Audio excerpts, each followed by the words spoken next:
Mummy तुला एक प्रश्न विचारू का मी? काय विचारू का? काय विचार? खरं खरं उत्तर द्यायचं. हा जर खोटं बोलली हा तर मी घर सोडून निघून जाणार आहे. निघातच. अगं प्रश्नच राहील का ते? हा नाही ते धमकी देऊ नको, प्रश्नाचं उत्तर देते पण निघून जायची धमकी देऊ नको, तो आताच निघ.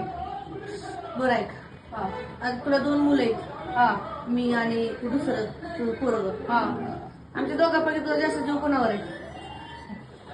मधू, हम्म. आईला कधीच हा प्रश्न विचारायचा नाही की आमच्या दोघांपैकी जीव जास्त कोणावर आहे. पण आईला दोन्ही मुलं एकसारखे असतात, दोघांच्यावर पण जीव एकसारखा असतो. हा ठीक आहे की एक मुलगा आगाव असतो किंवा मुलगी आगाव असते किंवा मुलगा गरीब असतो, पण आईचा दोन्ही मुलांच्यावर सेम जीव असतो. कळलं? ते झालं, पण तुझा जास्त जीव त्याच्यावरच आहे असं मला वाटतं ग. नाही, त्याच्यावर नाही, अजिबात नाही. माझ्यावर नाहीये, कारण तुम्हाला कसलं बोलती, दोघांच्यावर पण माझा सेम. तुम्हाला घरातल्या काम करायला सांगते, मी दोघांना पण बोलते. तू घरातली काम का करायला सांगते मला? मग मुलीने काम करायची असते, ती मुलगा बाहेरचं काम करतो. मग बाहेरचं मीच करते. असू दे, आपला भोळा भाऊ आहे तो. कसला भोळा भाऊ? मग काय, आणि मला मारतानी तू पण मारते त्याला. कधी मारलं? काय पुरावा आहे तुझ्याकडे?